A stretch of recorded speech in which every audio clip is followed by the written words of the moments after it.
Au mariage de ma fille à la plage, son fiancé a exigé 50 000 $, il n'était pas prêt pour mon sourire.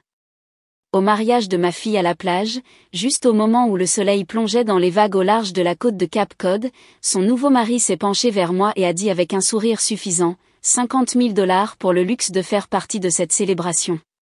Sinon, tu disparais de nos vies pour toujours. J'ai cligné des yeux, essayant de digérer la cruauté dans sa voix. Avant que je puisse répondre, ma fille, ma Rachel, a ajouté en buvant une gorgée de champagne et avec un regard dédaigneux, ou, tu sais, profite de la paix et de la tranquillité d'une maison de retraite. C'est toi qui choisis, maman. Ils étaient là, devant moi, comme une paire de figurines de porcelaine polie, glamour, confiants, inébranlables dans leur bon droit. J'ai souri, levé mon verre et murmuré, vous avez oublié une chose. L'air autour de nous a semblé se figer un instant, une rafale de brise marine a soulevé le bord de mon châle et le bruit des vagues se brisant derrière nous a rempli le silence qui a suivi. Leurs visages ont pâli, pas de façon spectaculaire, pas instantanément, mais juste assez pour que je voie le vacillement du doute, le frémissement de la peur. Je n'avais pas élevé la voix, je n'avais pas discuté, mais quelque chose dans mon ton, dans la certitude derrière mes mots, avait fait mouche. Et ils le savaient. Ce qu'ils ne savaient pas, c'est que je préparais ce moment depuis des mois. Je n'étais pas venue au mariage sans préparation. Je n'étais pas venue simplement pour être humiliée. Non, je suis venue en sachant exactement ce qu'ils étaient devenus et ce qu'ils pensaient que j'étais. Ils me croyaient faible, seule, facile à écarter. Ils avaient oublié que j'avais construit ma vie à partir de rien une fois auparavant, et que je pouvais détruire la leur sans même lever la voix. Vous avez oublié une chose, ai-je répété doucement, le vent emportant mes mots vers la mer. Puis je me suis excusée pour me repoudrer le nez, les laissant là, debout. Car la tempête qu'ils savaient convoquer, avait déjà commencé. J'avais 28 ans la nuit où j'ai laissé derrière moi mon ancienne vie. Il pleuvait fort à Boston, le genre de pluie qui vous trempe en quelques secondes. Les fenêtres de notre appartement exigu vibraient à chaque rafale de vent, mais à l'intérieur, c'était le silence qui me glaçait le plus. Mon mari, Tom, s'était évanoui sur le canapé, ronflant bruyamment, sa colère apaisée pour l'instant. Ma joue était de nouveau enflée, et dans le couloir, ma fille de 4 ans se tenait pieds nus en pyjama, serrant contre sa poitrine un lapin en peluche usé, son visage strié de larmes.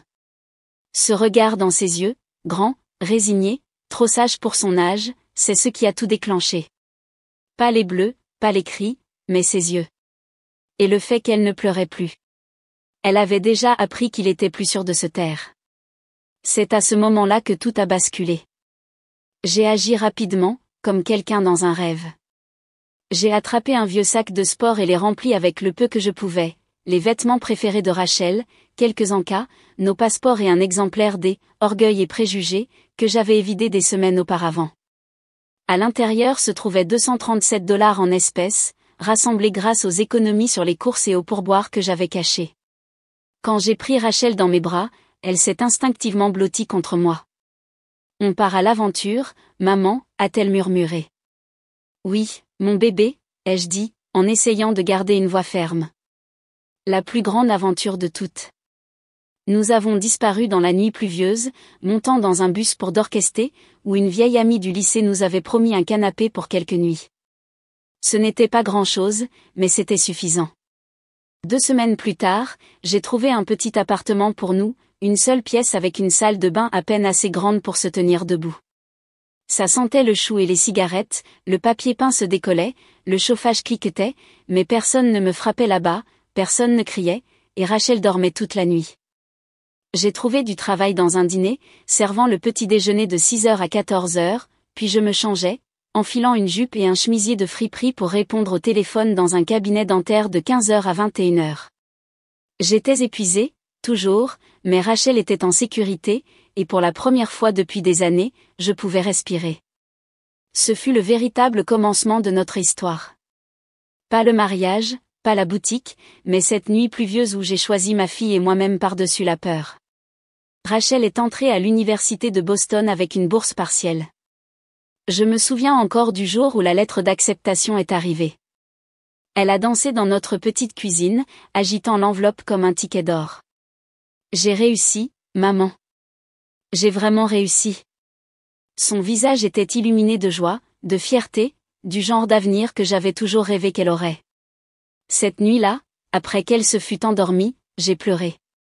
Des larmes de bonheur, oui, mais aussi de peur, car les frais de scolarité étaient encore énormes, et ce que la bourse ne couvrait pas, je devrais trouver un moyen de le gérer. Le matin, j'avais un plan. J'ai pris des quarts de travail supplémentaires au dîner, accepté des emplois de nettoyage le soir dans des bureaux de bac B. Les week-ends, je travaillais dans l'entrepôt d'un grand magasin local. J'ai continué, parce que c'est ce que font les mères. Et Rachel s'est épanouie. Kimi César, une lumière. Elle étudiait dur, se faisait des amis, commençait même à s'habiller de façon plus professionnelle, blazers élégants, talons élégants. Quand elle rentrait à la maison pour les visites, elle me parlait de ses cours de marketing, de ses projets de groupe, de ses rêves de lancer quelque chose de grand, une marque, une boutique, quelque chose d'élégant et de moderne. Elle en parlait avec des étoiles dans les yeux. Après la remise des diplômes, l'appel est arrivé presque à minuit. Je venais de rentrer d'un double quart de travail et j'étais sur le point de m'effondrer dans mon lit. « Maman, dit-elle, la voix tremblante. Je crois que je l'ai trouvée. Une vitrine, petite mais pleine de caractère. Briques apparentes, parquet d'origine, grande fenêtre. C'est parfait, dit-elle, à bout de souffle. Je peux tout voir, les présentoirs, les collections, l'ambiance. Mais j'ai besoin d'aide. J'ai besoin d'argent pour démarrer. Je sais que c'est beaucoup demandé, mais... Combien, ai-je demandé? Elle hésita. 97 000. Le chiffre m'a coupé le souffle. C'était plus que ce que j'avais en économie. Mais alors j'ai pensé à la seule chose que j'avais protégée toutes ces années, mon fonds de pension. Modeste, mais constant. Chaque paie, chaque mois, un peu mis de côté pour un « jour » qui n'arrivait jamais vraiment. J'ai rencontré Sarah Miller le lendemain, mon amie du lycée, maintenant assistante juridique dans un cabinet d'avocats respecté de Boston. Des années auparavant, je l'avais laissée dormir sur mon canapé convertible quand son mariage s'était effondré. Maintenant, elle était assise en face de moi dans un bureau du centre-ville, examinant les documents pour liquider mon avenir. « Tu es sûre de ça ?» a-t-elle demandé. « J'en suis sûre. » Mais Sarah n'avait pas terminé. Elle a ajouté quelque chose en plus, des statuts de société. « Tu conserveras 51% de la propriété, dit-elle fermement. Rachel sera la figure de proue, mais tu seras protégée. » J'ai hésité, mais elle a insisté. « Il ne s'agit pas de contrôle, il s'agit de sécurité pour vous deux. » Rachel a signé les papiers sans les lire. Elle était trop occupée à rêver. 3 mois plus tard, le placard de Rachel a ouvert avec des plateaux de fromage, des flûtes en plastique de vin pétillant et une pile d'invitations écrites à la main. J'étais debout au fond, la regardant briller. La boutique était magnifique, elle était radieuse, et j'étais heureuse d'être son associée silencieuse. Parce que ça, c'était le rêve. Le nôtre. Pendant un temps, tout sembla s'emboîter. La boutique grandit lentement au début, les ventes étaient modestes, le loyer serré. Rachel travaillait 14 heures par jour, vitrine jusqu'à tard dans la nuit, aller-retour avec les créateurs, gestion de ses propres réseaux sociaux, réponse aux emails elle-même. J'aidais en arrière-plan, réapprovisionnement de l'inventaire après la fermeture, tenue des comptes, paiement des frais imprévus sans jamais les mentionner. Puis, un jour, tout changea. Une fille de l'université, Alisa je crois, passa par la boutique. C'était l'une de ces influenceuses de style de vie en pleine ascension. Elle essaya une robe fourreau bleu cobalt et publia une photo sur Instagram avec une légende flatteuse. Le lendemain matin, il y avait une file d'attente devant la boutique. L'après-midi même, Rachel avait tout vendu. Soudain, le placard de Rachel était sur la carte. Elle fut présentée dans des magazines locaux, d'autres influenceuses passèrent, des clientes vinrent de toute la ville. En 6 mois, elle lorgnait sur l'espace Wakanda accent grave côté. J'observais tout cela avec une joie qui me gonflait la poitrine. Je ne venais qu'après la fermeture, c'était mon choix.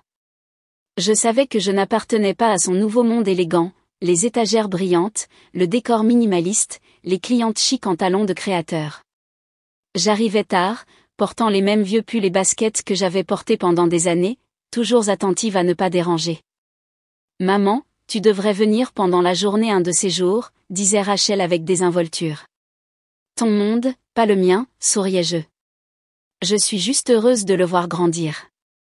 Mais un soir, je suis passée plus tôt que d'habitude, tenant un sac en papier avec de la nourriture à emporter pour la surprendre. Elle était au comptoir, discutant avec une cliente. Je me tins tranquillement près des portants, écoutant. Vous avez créé quelque chose d'incroyable, dit la femme. Comment avez-vous réussi ça, juste après l'université? Rachel sourit, confiante et radieuse. Je l'ai construit à partir de rien, dit-elle. Juste du travail acharné et une vision claire. Personne ne m'a rien donné. Sa voix était légère, ses mots étaient des couteaux. Je l'ai construit à partir de rien. Personne ne m'a rien donné. Je me suis retournée et je suis partie sans dire un mot, le sac de nourriture toujours serré dans ma main. Dehors, je me suis appuyée contre le mur de briques, essayant de calmer ma respiration. Ce fut la nuit où j'ai réalisé que j'avais disparu de son histoire. Pas discrètement, pas accidentellement, effacée. Je ne faisais plus partie du récit. J'étais juste l'ombre derrière la lumière. Quelques mois après cette nuit-là, Rachel rencontra David Harrington. Elle me le présenta brièvement lors d'un gala de la Chambre de commerce où elle était honorée comme l'une des meilleures entrepreneurs de Boston de moins de 30 ans. J'étais allée avec elle, ma première fois à entrer dans son monde en public, vêtue d'une robe bleu marine achetée en solde et les cheveux coiffés dans un salon pour la première fois depuis des années. David était élégant, riche, confiant, le genre d'homme qui disait votre nom une fois et ne l'oubliait jamais. J'ai tout de suite vu qu'il aimait le pouvoir, et Rachel, avec ses talons élégants et le succès de sa boutique, semblait être une partenaire parfaite pour le monde d'où il venait. En quelques semaines, ils étaient inséparables. Les dîners étaient annulés, les appels restaient sans réponse. Elle était emportée dans son monde, fêtes sur les toits, dégustation de vin, vacances dans les Hamptons. Quand nous parlions, le nom de David revenait constamment. David pense que la boutique pourrait devenir mondiale. Les parents de David connaissent des investisseurs. David m'apprend comment les vraies entreprises se développent. Il parlait en jargon et elle le répétait comme si c'était parole d'évangile. Puis, un jour, j'ai appris leur fiançailles par Facebook. Une photo, sa main sur sa poitrine à lui, un diamant de la taille d'un grain de raisin scintillant au soleil. J'ai dit oui pour toujours, disait la légende. Pas d'appel téléphonique, pas d'avertissement. Je l'ai appelé ce soir-là. Oh, maman, dit-elle, à bout de souffle d'excitation. J'allais te le dire. On a fêté ça. N'est-ce pas incroyable? Incroyable, n'était pas le mot que j'avais en tête. 2 jours plus tard, j'ai reçu un message qui ne m'était pas destiné. C'était une capture d'écran de David à Rachel, ta mère ne peut pas s'asseoir avec ma famille au dîner. Mes parents seraient horrifiés. Mets-la à la table des fournisseurs. J'ai regardé l'écran, attendant sa réponse, attendant qu'elle me défende. Mais aucune défense n'est venue. Juste un autre message pour moi, 7 minutes plus tard. Maman, tu peux croire que le fleuriste veut $1 200 pour des branches d'eucalyptus? Ce mariage est tellement stressant. Ce soir-là, je suis passée à son appartement sans prévenir. Elle n'était pas chez elle, mais son ordinateur portable était ouvert sur le comptoir de la cuisine. Et là, il y avait un onglet intitulé « Gestion FMA ». Un document de stratégie complet, des puces décrivant comment me tenir à l'écart au moment clé, comment extraire un soutien financier maximal tout en minimisant ma visibilité. Un commentaire de David, après le mariage, il sera plus facile de créer de la distance. J'ai fermé l'ordinateur portable et suis restée en silence. Il ne m'oubliait pas seulement, il prévoyait de m'utiliser et de me jeter. Et c'est alors que j'ai appelé Sarah. J'ai besoin de toi, ai-je dit. Et j'ai besoin que tu ne poses pas de questions pour l'instant. Sarah n'hésita pas. Dès le lendemain, nous nous rencontrâmes dans son bureau à domicile. Bloc-notes juridiques, classeur et tasse à café remplissaient la pièce comme une salle de crise en pleine préparation. Si j'active ma participation majoritaire, demandai-je, qu'est-ce que cela me permet réellement de faire? Sarah me regarda dans les yeux. Cela signifie que tu peux initier un audit complet, geler les comptes de l'entreprise, révoquer tout contrat non autorisé, si nécessaire, reprendre le contrôle des opérations. J'acquiesçai. Mais je ne bougerai pas à moins qu'il ne me donne une raison, dis-je. Elle haussa un sourcil. Quel sera le déclencheur? Je ne répondis pas alors, mais je le savais. Et il arriva le jour du mariage de Rachel. Sur cette plage de Cap Cod, sous des guirlandes de lumière féerique et un jazz doux flottant depuis des haut-parleurs loués. Quand David se tourna vers moi, un verre à la main, et dit avec un sourire trop poli pour être sincère, 50 000 $. Payez-les ou disparaissez pour toujours. Quand Rachel, dans sa robe blanche sur mesure, lui fit écho d'un ton si désinvolte qu'il coupa plus profondément que n'importe quel cri, ou profitez de votre solitude dans une maison de retraite. Ce fut le moment. Celui qu'il n'avait jamais vu venir. Je levai lentement mon verre, savourant le champagne amer. Puis je murmurai les mots que j'avais répétés dans ma tête pendant des semaines, vous avez oublié une chose. Leurs sourires narquois vacillèrent. L'ombre de la peur dans leurs yeux fut brève, mais elle était là. Et c'était tout ce dont j'avais besoin. Je dois me repoudrer le nez, dis-je avec légèreté. Puis je m'éloignai, mes talons claquant sur la pierre, le cœur calme pour la première fois depuis des années. Pas par vengeance, mais parce que le moment était arrivé. Le signal était prêt. Et moi aussi. Je ne suis pas allé aux toilettes. Au lieu de cela, j'ai longé le couloir au sol de marbre, traversé la terrasse et descendu la passerelle en bois étroite qui serpentait entre les dunes. Là, dans une petite alcôve face à l'océan, je me suis assise sur un banc usé par le temps et j'ai sorti mon téléphone. Le soleil se couchait, projetant de l'or sur les vagues. J'ai tapé une phrase, c'est l'heure du château de sable. En quelques instants, Sarah a répondu, compris. Le colis est en cours de livraison.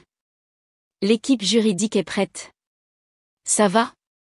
J'ai regardé l'horizon pendant un long moment, puis j'ai répondu, ça ira. 7 minutes. C'est le temps que je suis restée sur ce banc. Juste assez pour lâcher le dernier fil d'espoir que ma fille choisirait l'amour plutôt que l'image, la vérité plutôt que la performance. Puis je me suis levée, j'ai secoué le sable de mes chaussures et je suis retournée vers la réception.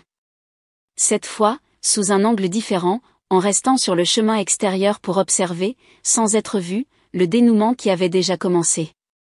La coordinatrice du mariage s'approcha d'abord des parents de David. Elle leur tendit une enveloppe scellée avec un calme professionnel. Ceci a été livré pour vous, monsieur et madame Harrington. Des scènes similaires se déroulèrent aux tables autour du lieu.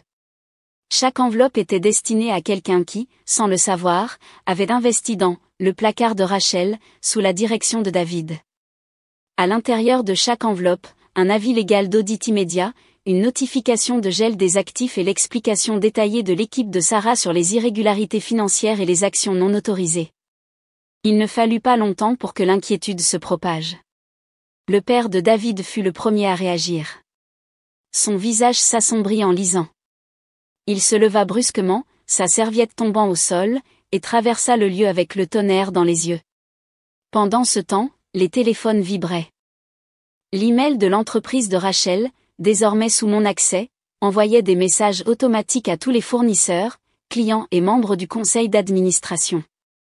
Objet, suspension commerciale immédiate en attente d'examen juridique. Je sortis de l'ombre et longeai le bord du rassemblement. La voix de David était basse et urgente, se disputant avec son père. Rachel se tenait figée, tenant son champagne comme un bouclier, son visage pâle sous le maquillage. Puis elle me vit. Maman, se précipita-t-elle, la panique montant. Qu'est-ce qui se passe? Tout le monde reçoit ces emails insensés sur la boutique. Je la regardai dans les yeux. Pas insensé, dis-je calmement. Précis. J'exerce mes droits en tant que propriétaire majoritaire. David apparut à ses côtés, la mâchoire serrée, le vernis lisse disparut de son expression. Que as-tu fait, siffla-t-il, la voix basse. J'ai protégé mon investissement, répondis-je calmement. Pensais-tu que je ne remarquerais pas les investisseurs non autorisés, les fonds manquants? Les yeux de Rachel se détournèrent. Nous pouvons expliquer. Maman, s'il te plaît. C'était juste temporaire. Nous allions le rembourser. Pour financer le projet parallèle de David, dis-je. Une entreprise immobilière qu'il n'a pas eu assez confiance pour présenter à ses propres parents, alors il a détourné de l'argent de la boutique à la place. Le visage de David perdit toute couleur. De l'autre côté de la pelouse, son père parlait maintenant furieusement avec un couple tenant une autre enveloppe. Tu n'as aucune idée de qui tu as affaire, dit David entre ses dents serrées. Ma famille. Est-ce pour ça que ton père a l'air prêt à te déshériter, demandai-je, hochant la tête en direction de l'homme. Je me demande ce qu'il pense de ton utilisation d'une boutique comme tirelire personnelle. Rachel me regarda, les larmes emplissant ses yeux. Maman, murmura-t-elle, tu dois arranger ça, s'il te plaît. Tout ce pourquoi nous avons travaillé. Je la coupai doucement. Tout ce pourquoi j'ai travaillé. Elle tendit la main vers moi, désespérée. Je suis ta fille. Ta seule enfant. Tu ne peux pas me faire ça. Je fis une pause. Ce vieil instinct de protéger, de pardonner, s'agita une dernière fois. Mais ensuite je me souvins du tableur, de la table des fournisseurs, du silence après la trahison. Je l'ai déjà fait, dis-je doucement. Tu m'as montré ce que je signifiais pour toi. J'ai juste fini par te croire. Le téléphone de David sonna. Celui de Rachel vibra de nouveau. Email, avis légaux, répercussions. Ils sombrèrent dans la panique. Et moi, je me suis retournée et je me suis éloignée. À travers le chaos, à travers les murmures, à travers la honte qui ne m'appartenait plus. Mes talons claquèrent sur la terrasse en bois, ferme et sûre. Pas en colère, pas brisé. Simplement, c'en était fini. J'ai quitté la réception sans un autre regard. Au bord de la propriété, j'ai enlevé mes talons et j'ai marché sur le sable frais, laissant la brise de l'océan me balayer. À chaque pas loin de ce désastre scintillant, je me sentais plus légère, plus libre. À 3 miles sur la plage, Sarah attendait dans sa berline grise, le moteur tournant silencieusement. Elle n'a pas posé de questions, a juste souri et ouvert la portière passager. Nous avons roulé en silence pendant un moment, la côte s'estompant dans le rétroviseur. Je n'avais pas besoin de regarder en arrière. Je savais déjà ce que je laissais derrière moi. Pas seulement un mariage, pas seulement une trahison, mais toute une vie à être nécessaire uniquement pour ce que je pouvais donner. Maintenant, je choisissais autre chose. Dans une ville tranquille au nord de la ville, une nouvelle vitrine attendait. Modeste, intacte, la mienne. J'ouvrirais quelque chose de petit, de simple, construit non sur le sacrifice, mais sur la joie. Pas pour la validation de quelqu'un d'autre, juste pour moi. Que Rachel ait son projecteur.